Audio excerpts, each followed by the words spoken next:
you to pick him up right away. Eddie, wake up! What? An accident. Oh, where is he? He's at the police station. You gotta pick him up. Police station, huh? Eddie, will you just hurry? It sounds like he could really be hurt. Yeah.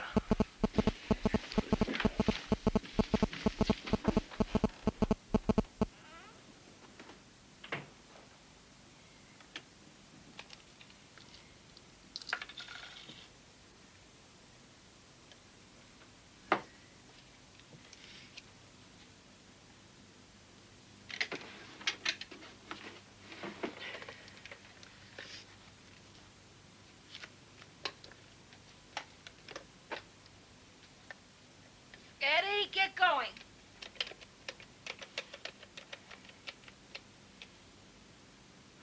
Eddie picked up more than 10 minutes ago. But Mom called me. She asked me to come down. Great. Helen called everyone. Is he okay? Mom said something about some sort of an accident.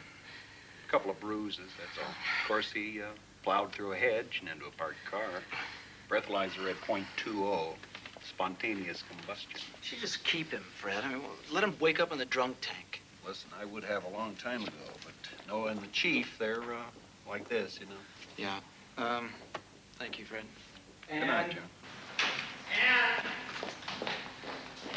Andy, wait a minute. Wait a minute. How dare you insinuate my father should be locked up like this, some kind of common criminal? And drunk driving is a crime, man. Well, everyone knows those breath tests are wrong half the time. He probably just had a couple of beers down at the Elks. Look, okay, I'm sorry. It's cold. Come on, let's go. Took you long enough to get there. You're welcome, Dad. So you bailed me out. Big deal. This truck smells like cheap perfume. You and your floozies. Where you been? On the drunk tank. You watch your mouth. I've never been in a drunk tank. Not ever. Car I ran into was illegally parked. I ought to sue them. For what? Fix it or get rid of it.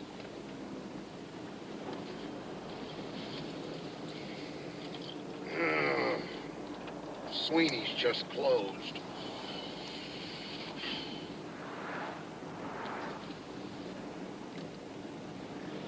Under your seat.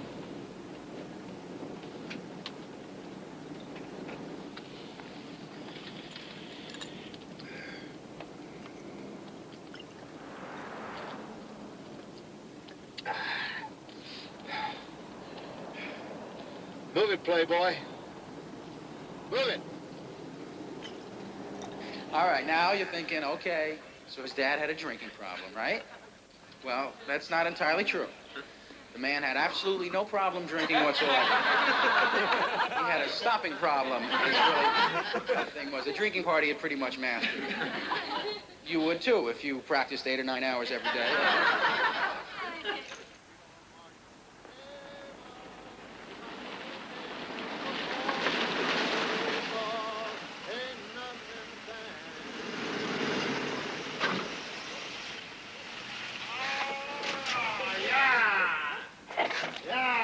Midnight special, shine your light on me.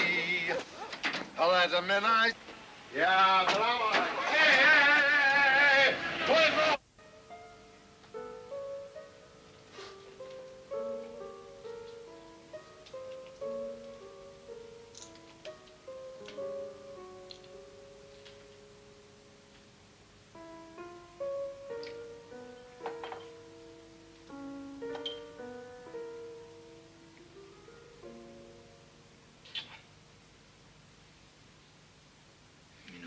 Thinking.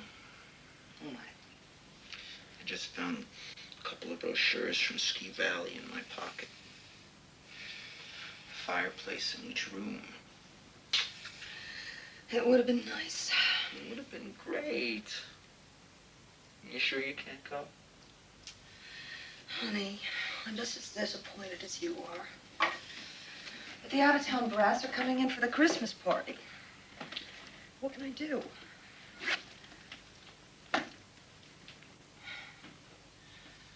Man, you work 8 days a week.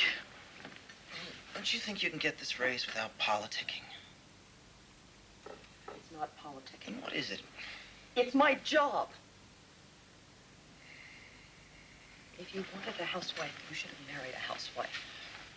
I want what you said you wanted, Anne. I want a family. We'll have a family. I'm just not ready yet. Well, babies won't wait forever, honey. I suppose we're going to be spending Christmas with your folks, huh? What's wrong with that? Nothing. Nothing at all.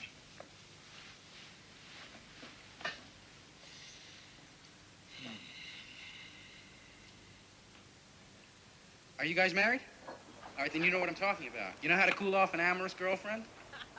You marry her. Oh, yeah, right, okay.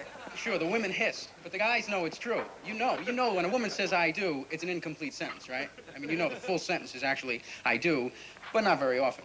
See? But I don't understand. Everybody keeps getting married. Bachelors, liberated women, people who have absolutely no right to get married. And I can't... Are these people that desperate for blenders and toasters? Is that the problem here? Don't they see? Isn't there some kind of telethon we could have to get them appliances? Something? I don't...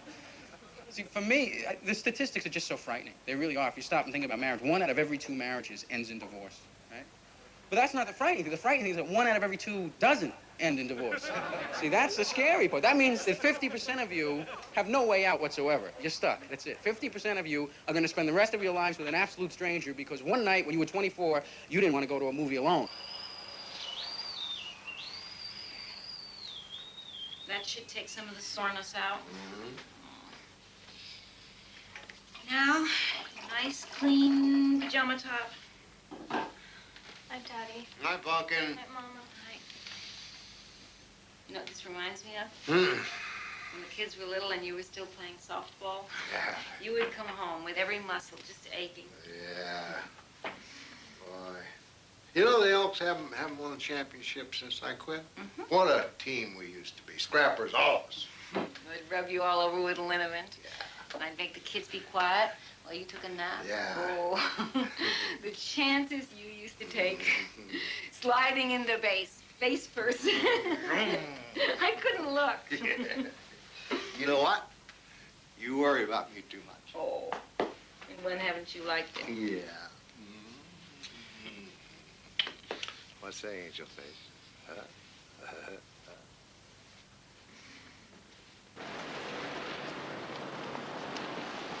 You don't need a new furnace, Miss Clark. Just a little weather stripping around your windows and maybe a little insulation. I read about insulation. It has that stuff that gets into your lungs. Oh, not ours. We use fiberglass. You'll love it. It's pink. Well, I don't know. Is your daddy here? He practically grew up in my house, and he knows every floorboard. Why, when he and my son Henry the banker were boys... Dad's not here right now, Miss Clark, but I'm sure when he gets in, I'll get him to call you. Eddie. Oh, morning, Miss Clark. You're looking perky. I'm doing pretty good for an old lady. How you doing? Oh, never better. Could you excuse us just a minute, Eddie? Listen, your father never showed up at Tim Foley's apartment house. He's got 16 tenants screaming for heat. He says if he doesn't get the parts for his furnace within 10 minutes, he's going to take it out of Noah's hide. Eddie, do you have any of those darling little bear stickers for my grandchildren? Yeah, over there, Miss Clark. You know where he is. Go get him, Eddie. Let him fall on his face. You mentioned the video idea to him yet? No, not yet. Come on, Mark, do it. We could make a fortune renting out video cassettes. But the longer we wait... Yeah, but I'm an accountant, Eddie. I mean, my specialty is numbers, not brainstorms. If I tell him that idea, he'll know it came from you. Yeah, and he'll hate it. You know, he hasn't had a good idea in 10 years, and he knows it. Years ago, when we started, Noah had all the ideas and more energy than a sky full of lightning. Geez, how he could make the customers laugh. Now he just insults them or makes crazy promises, and then who gets all the complaints? Me, the accountant. I mean, I do books, Eddie, not people. No, you ought to go easy on that. Here is no breakfast. Don't tell my dad that. Where's Noah? And where's the naughty pine he was supposed to deliver this morning? Naughty pine? Mark, Mr. Foley's on the line. Says he still hasn't got those parts. What do you want me to tell him? Eddie, do you have any of those stickers with pandas on them? Look, I got a carpenter waiting at my house, $32.50 an hour. Mark, he's screaming. Come talk to him. know you're mad at him, Eddie, but it's his keister. What about my lumber? You think he'd save mine? Look, this is the second time this has happened. I want some satisfaction here. I'm telling you, Bob Feller pitched a no-hitter in 1952. He did not pitch No, a no-hitter. no, It was 1951. Well, I meant 1951, so what? And Cleveland has never won a World Series. Are you listening? Are you listening? Sure they Cleveland won the series in 1948 against the Braves. Yeah. 4 games straight. When I was a kid, you guys know my son. Foley called. Twice. He needs his furnace parts. Where's your manners? Say hello to my friends, Mr. Elliott and Mr. Hanna. Hello, Eddie. Hi, Eddie. Mr. Elliott, Mr. Hanna. Come on, we gotta get over to Take Foley's. your hat off when you say hello to my friends. I'll do it myself. Thanks.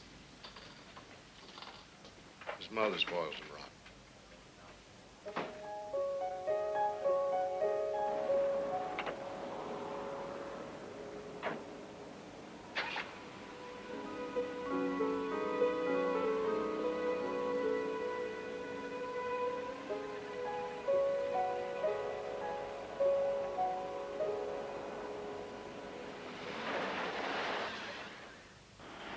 So as you can see, our flour is of the consistent high quality you want in order to maintain your reputation as the city's premier bakery.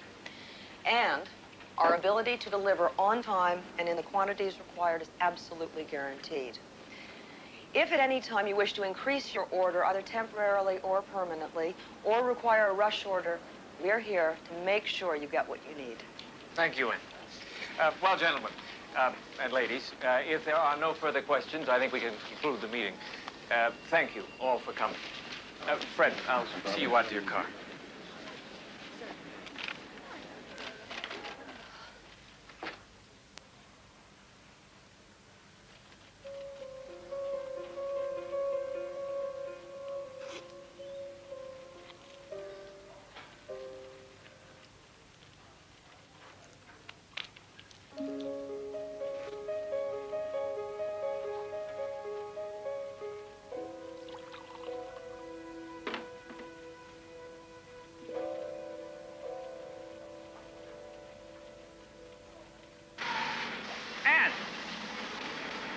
Those guys from Caldwell Bakery are out there in the parking lot looking for their socks.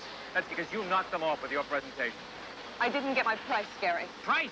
Price? I didn't expect to get the contract, Ann. 15 truckloads a week, 40,000 pounds of flour? Now listen to me, I didn't get the contract, you did. You're the one that persuaded them that their donuts would taste like hockey pucks without First American flour. I said I'd get 10.45, and I couldn't get them any higher than 10.30. Ann, you're too hard on yourself.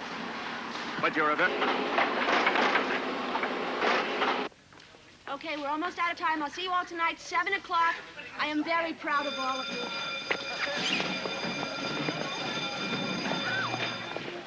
Now, remember, those of you who are going to help me set up, Terry, Ronnie, Michael, be here 6:45 sharp. Thanks.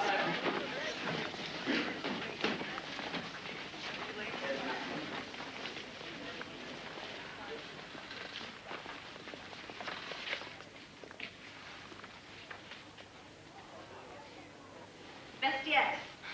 Still not as good as the one I see inside of my head. Spoken like a true artist. You know, I wish you would learn to work during class time, Terry. The other kids would love to see you in action. I'm looking forward to seeing your parents.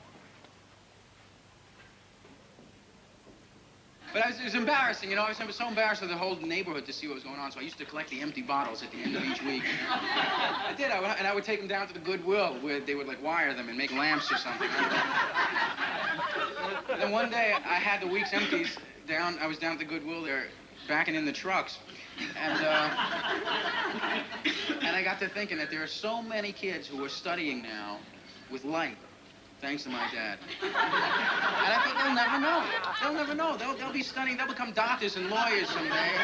And they'll never know what my dad had done for them. And all I kept thinking was, I hope that someday one of those doctors and one of those lawyers remembers, because my dad's going to need them. Terry! Yes, Mama? Did you pick up my prescription? Oh, it's in my coat pocket. Thanks. something. Oh, maybe later. When your father comes home, tell him I'm sleeping.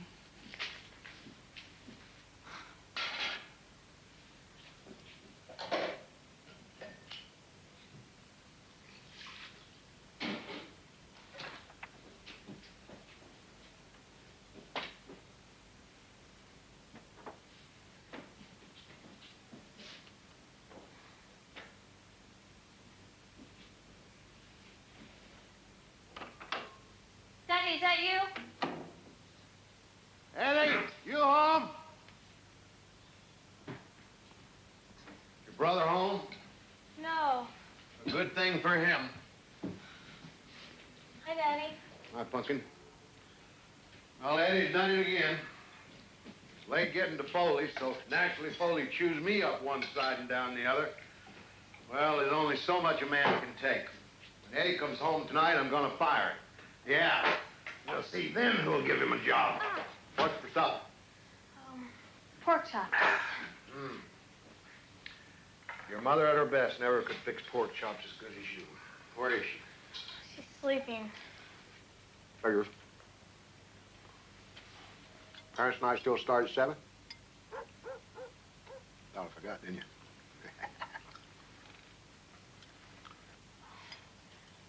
Nobody's going this year, Daddy. Not even half the teachers. Parents' night's really no big deal anymore. It is to me. I went for your brothers and I went for your sister, and I'm going for you. Besides, it'll probably be the last one for both of us. I don't expect the university has parents' night. College girl. Well, I promised Miss Morgan I'd go in early and help set up. Want me to come along and give you a hand? About time I saw what you've been doing down there. You want to help me? Sure, we'll go right now. No. No. I mean, my parents are guests. Oh. You want to... No, I'll do it now. It'll only take a few minutes. Well, great. I'll meet you there. Give me time to shave and spiff up. Okay. I'll go get ready now. Okay. 7 sharp. 7 sharp.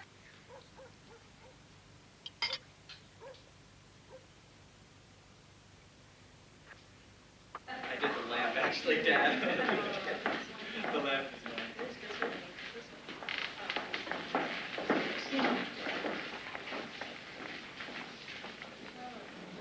Everyone here is raving about your work. Come on, you should hear some of this firsthand.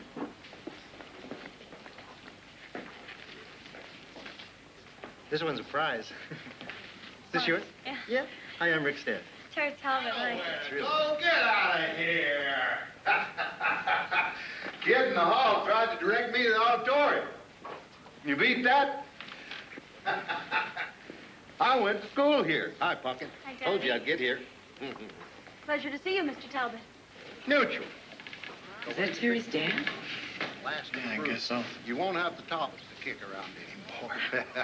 Seriously, she's special, isn't she? Terry is a truly gifted artist, which is why she's been offered the scholarship to Mass Wait, Art. I know how excited you and Mrs. Talbot must be. Wait a minute. Back up here. What are you talking about? What just happened? Terry's been offered a full scholarship to study art at the Massachusetts Institute of Art.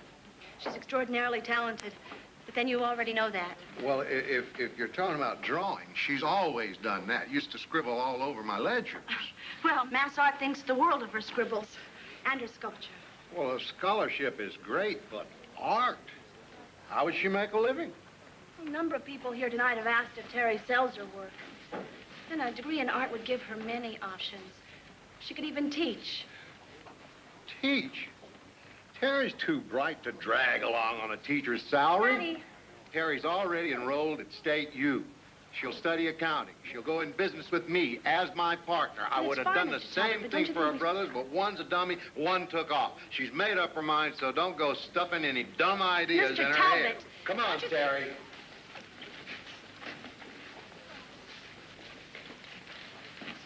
Terry, don't go with him. He's in no condition to drive. He drives slower when I'm with him.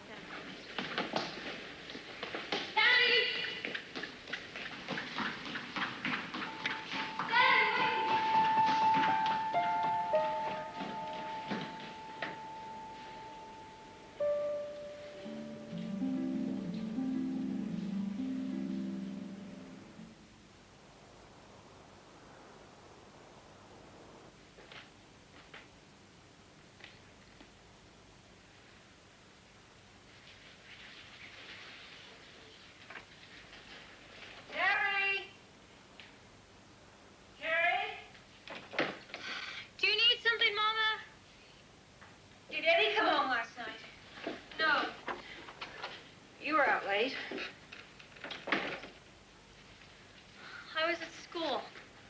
Oh, no, I forgot. You knew I wanted to go. Why didn't you remind me? You were sick, Mama. Your father didn't go, did he? Was he okay? When is he ever okay anymore? Yeah, I asked you a question. Was he okay? The thing about TV families is that in a strange way, they're really real. They tend to ignore all the important things. Have you noticed that?